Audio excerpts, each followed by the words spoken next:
Okay, so let's take a look at every breath you take. There are some nasty stretches and bars in this, depending on what way you decide to play it. What Riff Repeater does is it's suggesting, or what the Rocksmith charting is doing, is suggesting that you basically switch shapes and don't try to hold the whole thing. Trying to bar that entire shape and getting clean on everything is going to be pretty hard. If you want to bar it, which is how I started doing it, you want to basically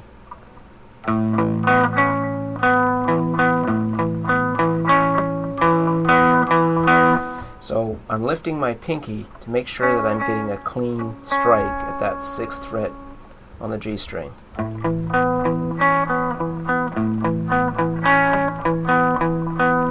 Okay, and then when you go down to do the F sharp shape, you're going to need a pretty strong index finger and some good stretching or some longer fingers to be able to do this and hold it. This is going to be pretty hard. This is going to be pretty hard for a lot of people. And to be honest, when I play it, I only get it some of the time. That's probably my biggest source of misses. The other way to do it is to actually move your index finger. So basically, the key is you've got to make this stretch no matter what, which is the 5 to 9 stretch here. Now you're going to have to decide which is more comfortable for you. 3rd finger on the 7th fret or 2nd finger. I prefer to make a typical 5th chord shape and then let my knuckle bend out as I make this stretch up here. Andy Summer uses this a lot, and you're going to need to have this stretch for typical blues-based rock things that have this kind of shuffle. So this is a stretch you're going to work on no matter what. Once you get this shape, then basically what you want to do is either with your 2nd finger or your 1st finger,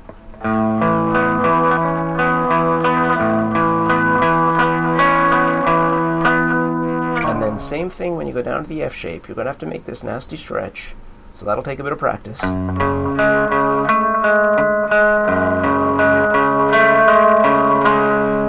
So, and again, this stretch isn't a piece of cake either, because you don't get to bring the index finger up, you have to leave it down. But at least by moving the 1st finger, the index finger, from the E string over to the G string, once it's on the G string, you get the opportunity to make your fingers more perpendicular to the fretboard and basically give that a chance to ring out. All right? Now when you move up to the D shape, you basically want to, you have 2 choices. Okay, you've got our stretch again.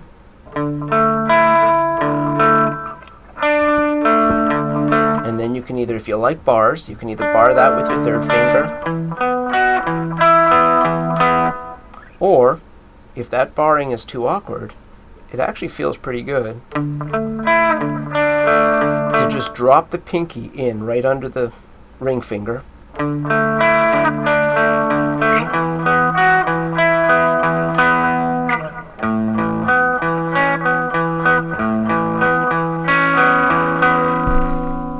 If when you go over to this shape, if you still can't get it clean on that 6th fret on the G string, you can still lift your pinky. So,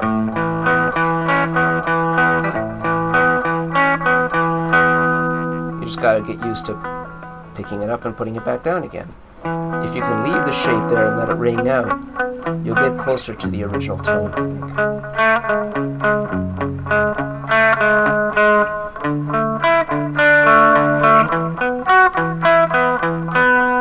Alright, let's put Riff Repeater through its paces and see how that works out.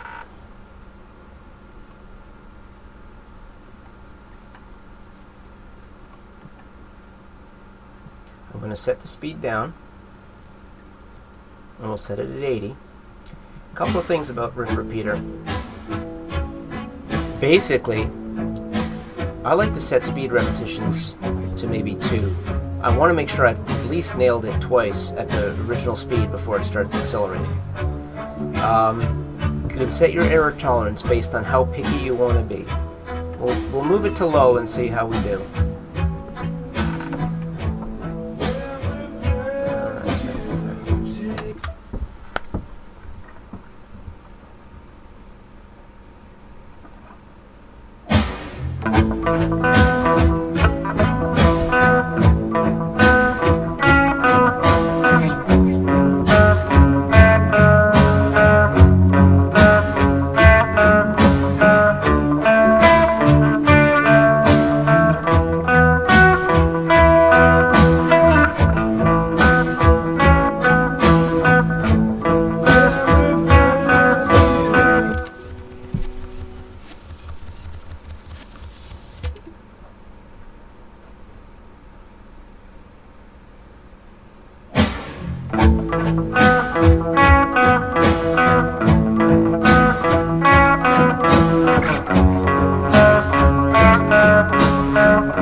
With a miss there, but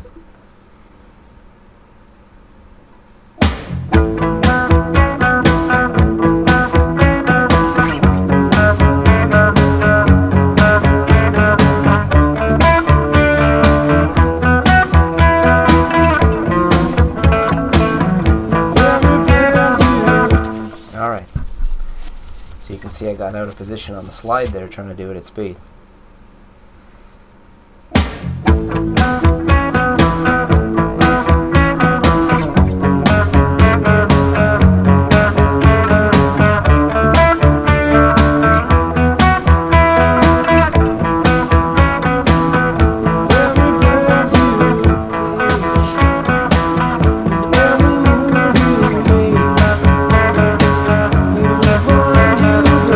Every step you take,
you see I mixed up a different styles. Certainly not a flawless performance, but hopefully that helps give you some ideas to try out if the fingering's not working for you. Alright. Thanks for watching. Master